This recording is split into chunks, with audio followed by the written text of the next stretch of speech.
Se on Ruotsin suomalainen. No niin, hei. Hannu Jokinen. Joo. Asun Tuuksunassa Joo. tälläkin. Joo. Mulla on tässä pikkusen tuulimodellia sulla. Aha. Älä säde niitä. Hei, en säde. Mä oon käymässä olemassa täällä vähän aikaa. Meillä on mökkileppävirja. Ja nämä energia-asiat nousi mulle päähän. Niin kuin tiedät. Annettiin yhdelle myrskylle annettiin se nimi. Siis minun nimi. Mä loukkauin siitä. Sitten mä tiedän, kun puhutaan nyt täällä kartoitetaan näitä Itä-Suomessa. Tänne rakennetaan tuulimyllyjä. Ota tuosta lämpimästi. Joo, kyllä se on.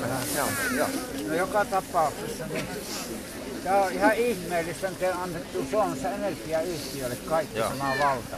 Tässä on yksi malli esimerkiksi, voisimme näyttää, että semmoisia talokohtaisia myllyjä on Ruotsissa.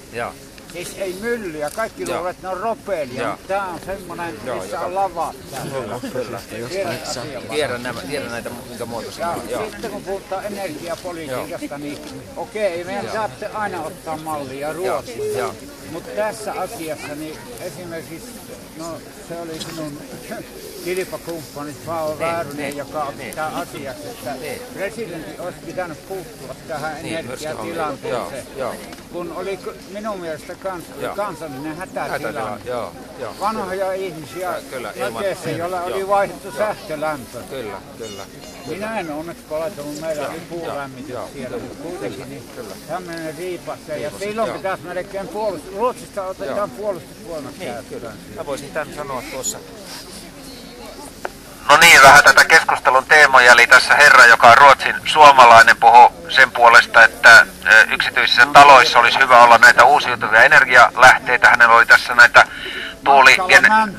tuuligeneraattorimalleja, joita hän tässä näytti, mutta otti myöskin esille sen, että hänen mielestään se kilpakumppanini Paavo Väyrysen huomio siitä tuon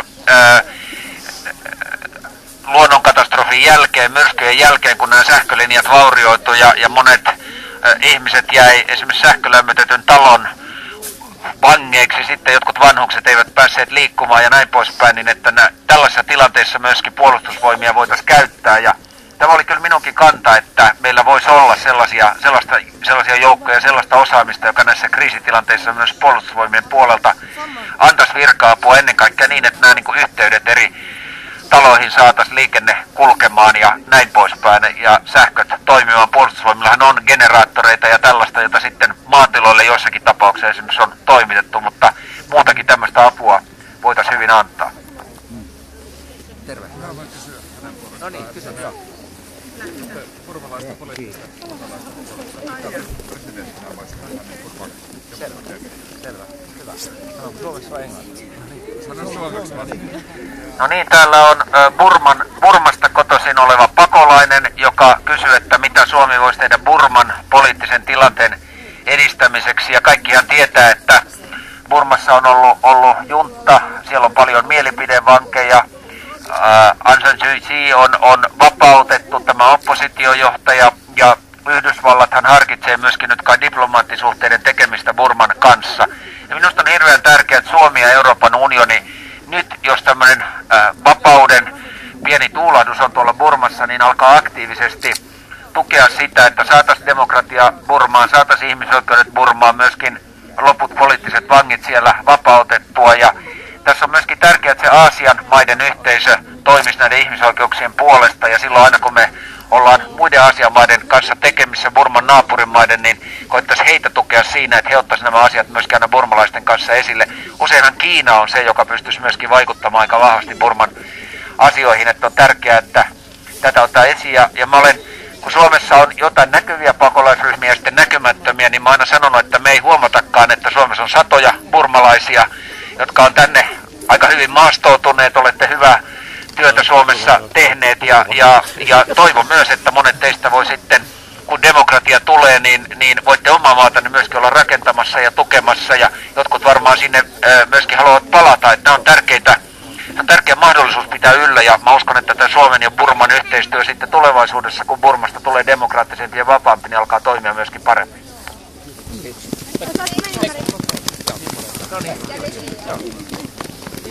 No niin, mä tuun muuten puhua tässä samalla. Joo, puhua samalla, joo. Joo, mä oon vuokralainen lokakuuta ja lämmittää. Siitä vaan, mä voin olla täällä. Mä omassa työssäni jotenkin koulut eriarvoisesti kohdistuvat sitä. Sen riipeen kuvaa tuon. Saanko vastata sitä? Se ei ole tämmöiset asiat, että jos on tämmöinen taktiikalla koulu, missä tahansa, jossa on sanotaan, että syrjäytynyt nuorissa olevia ihan pieniä oppilaita, paljon maahanmuuttajalapsia tai muuta, eikä sillä tavalla niin kuin minun mielestä niiden koulujen pitäisi suunnata enemmän resursseja. Mä tiedän, että sä oot puhunut tästä asiasta ja minusta on hirveän tärkeää, että Suomessa ei mentä siihen, että suus nämä alueet ja vanhemmat valitseisivat kouluja. Niin, että kaikissa. Ja nimenomaan se on vaikeat alueet, että ihan niitä resursseja kohdistettaisiin enemmän, koska se eräällä tavalla mä näen, että syrjäytyminen ja vaikeudet alkaa siitä ihan pienestä oppilaasta jo.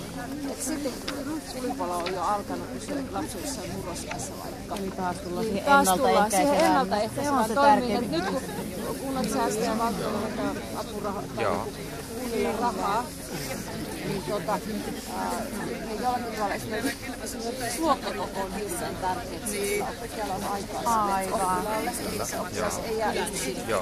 Jättiluokat on aivan järkyttävät. Sitten tuntee,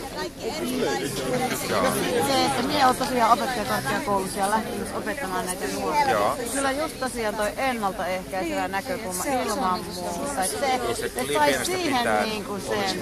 Ja minä itse olen tosiaan, mulla on itsellä vamma ja sillä lailla joutunut pitkän tien kulkemaan, niin siihen olisi kiva lähteä niin kuin auttamaan näitä. Se olisi niin kuin se semmoinen hirveän tärkeä, että kaikki saisi sen niin kuin vaikuttamisen mahdollisuuden sen yhteisöllisyyden semmoisen ajoissa.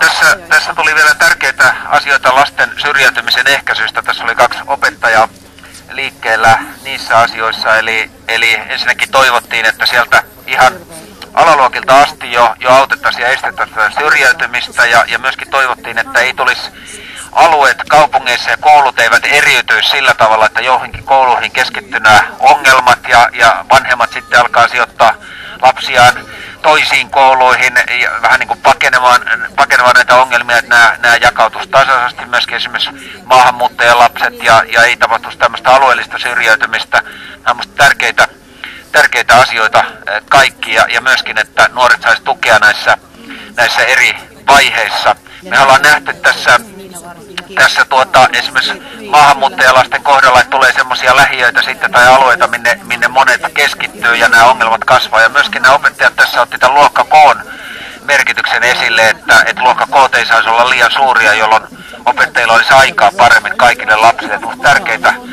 Tärkeitä asioita kaikkia.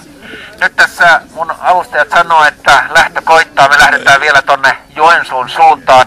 Ja ollaan siellä sitten vanhassa Jokelassa kello 19. Jos teillä on joensuulaisia kavereita, niin pankaapa viestiä, että tulevat moikkaamaan. Ja mä kiitän Kuopiota tavattomasti lämpimästä vastaanotosta. Kiitos, että täällä kylmällä torilla oli näin mukava tunnelma ja kampanja jatkuu. Kiitos!